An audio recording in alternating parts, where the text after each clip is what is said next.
ماں باپ جیسا اللہ نے کسی کا حق، نہ کسی پیر و مرشد کا حق والدین جیسا ہے، نہ کسی استاذ کا حق۔ اسکولوں میں بعض دفعہ لوگ یہ بتا دیتے ہیں کہ استاذ کا درجہ ماں باپ سے بھی بڑا ہے، اور دلیل یہ دی جاتی ہے استاذ آپ کے علم میں اضافے کا ذریعہ بنتا ہے، ماں باپ تو ایک جسمانی زندگی کا ذریعہ۔ یہ ٹوپی ڈرامے ہیں، یہ دلائل کو قرآن بولو نا بھائی نہیں مانتا۔ ایک صاحب مجھے کہنے لگے پیر و مرشد کا مقام بہت بڑا ہے، کیونکہ ان کی وجہ سے تو ہمیں نیک عمل ملے، اور ان کی وجہ سے ہمیں گناہوں سے بچ کے ہم جہنم سے بچ رہے ہیں، اور ماں باپ کی وجہ سے صرف باڈی ملی ہے۔ تو میں نے کہا اگر یہ باڈی ماں باپ اس کی حفاظت نہ کرتے تو اس باڈی کو ایمان بھی بولتے کیوں نہیں ملتا۔ ماں باپ نے، ماں نے بچپن میں چھاتی سے لگا کے دودھ پلایا اور باپ نے سہارا دیا، ورنہ روڈ پہ پڑے ہوئے ہوتے۔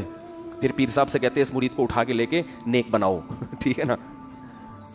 دوسری بات یہ کہ اسلام 3 بنیادوں پہ ماں باپ کو ترجیح، ایک آپ ان کی باڈی کا حصہ ہو، آپ ان کا جسم ہو، تو اسلام میں ریلیشن کی بڑی ویلیو ہے، خونی رشتے، اور کوئی رشتہ نہ ہو بھائی، آپ تو انہی کے خون گوشت سے اللہ نے بنایا، یہ ایک ریلیشن ہے۔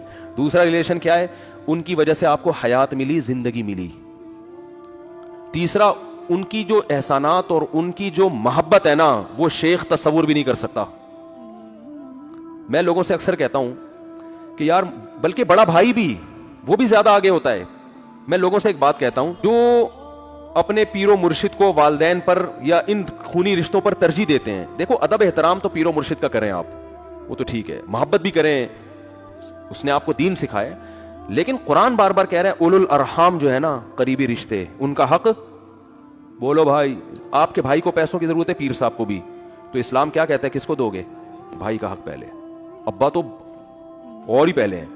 وجہ کیا ہے بھائی؟ یہ ریلیشن اتنے قریب ہیں۔ میں نے ایک صاحب کہنے لگے نہیں پیر صاحب پہلے۔ میں نے کہا اچھا مجھے بتاؤ، روڈ پہ جب ایکسیڈنٹ ہوتا ہے، اللہ نہ کرے آپ کی ٹانگ ٹوٹی پڑی ہے، تو لوگ آپ کے پیر صاحب کو فون کرتے ہیں بھائی صاحب کو، اس کو اٹھا کے لے جاؤ، کہنا یار بھائی صاحب کو۔ میں نے کہا ان کو پتا ہے پیر صاحب کو فون کرو گے، پیر صاحب کہا اس کو بھائی کو بتانا، مجھے کیوں بتا رہا ہے کیا خیال ہے؟ پیر صاحب کیا کہیں گے؟ او بھائی اس کے ریلیٹیوز کو بتاؤ، مجھے کیوں بتا رہے ہو؟ بھائی چاہے وہ جیسا چرسی ہو، ہیروئنچی ہو، کبھی لفٹ نہیں کرتا، تمیز سے بات نہیں کرتا، آج تک منہ سے کبھی ڈھنگ کی بات نہیں کی ہے، مصیبت پڑے گی تو بھائی سب سے پہلے آئے گا۔ اگر آپ کو کوئی قتل کر دے تو قاتل کو پیر صاحب تلاش نہیں کریں گے، آپ کا بھائی تلاش کرے گا، چاہے وہ آپس میں کتنی دشمنی ہو، باپ تلاش کرے گا میرے بیٹے کو کس نے مارا ہے، FIR وہ کٹوائے گا۔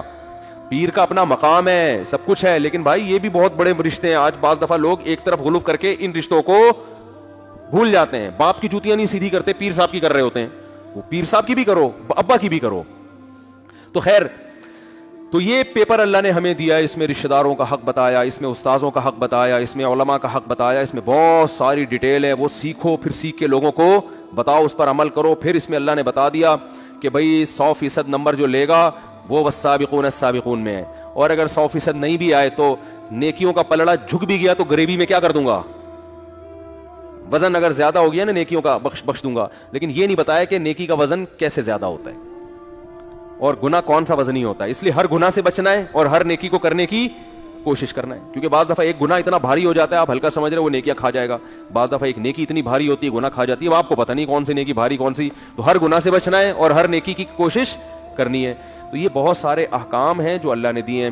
ان میں جو سب سے پہلا حکم ہے نا، جو میں نے آیت پڑھی ہے، یہ بات چلی تھی داؤد علیہ السلام پر کہ اللہ نے بہت سے پیغمبروں کو نعمتیں دی، ان میں داؤد علیہ السلام کو ایسا بولنا سکھایا کہ جب وہ بولتے تھے دودھ کا دودھ اور پانی کا پانی، اور آواز اتنی خوبصورت کہ جب تلاوت کرتے تھے پرندے آ کے ٹھہر جایا کرتے تھے، لحن داؤد۔ اور حدیث میں آتا ہے کہ میدان حشر میں یا جنت میں بھی داؤد علیہ السلام تلاوت کریں گے تو ایسے پرندے آ کے جمع ہو جایا کرتے تھے ان کے سر پہ، اتنی خوبصورت لحن میں تلاوت کیا کرتے تھے وہ۔ تو یہ اللہ نے معجزے دیے۔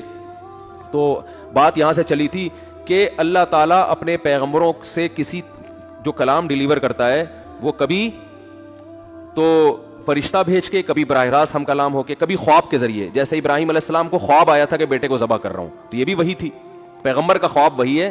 عام آدمی کو اگر بیٹا ذبح کرتے ہوئے دیکھا تو اس کے لیے حلال نہیں ہے کہ جی ابراہیم علیہ السلام کو بھی 3 دن خواب آیا تھا، مجھے 300 دن آیا ہے، تو آپ کو 3 کروڑ دن بھی آ جائے آپ یہ کام نہیں کر سکتے۔ سمجھ رہے ہیں کہ نہیں سمجھ رہے؟